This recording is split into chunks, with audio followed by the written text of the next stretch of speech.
Snellgrave had claimed that the cycle of warfare, captivity and sacrifice had existed in Africa since time out of mind. The abolitionists sought to argue rather that the militarization of societies such as Dahomey was a new phenomenon, which was itself a consequence of the slave trade.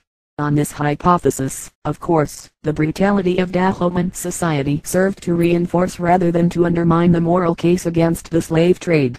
The argument that the European demand for slaves was itself a cause of wars in Africa is already implicit in the work of John Atkins in 1735, though, as has been seen, he applied this interpretation to the cases of Alida and Wydad rather than to Dahomey. It was made more explicit, and given a clearer historical form, by William Smith, 1744, who observed, apparently with specific reference to the Gold Coast, that the discerning natives accounted their greatest unhappiness that they were ever visited by the Europeans. They say that we Christians introduced the traffic of slaves, and that before our coming they lived in peace.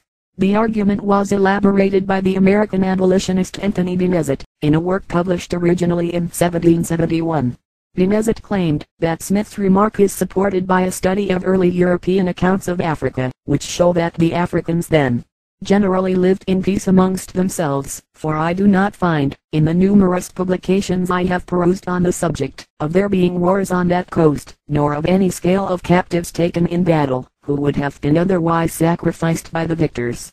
The subsequent prevalence of war, Benezet inferred, was due to the slave trade, the Africans having become corrupted by their intercourse with the Europeans and incited by warfare by drunkenness and avarice.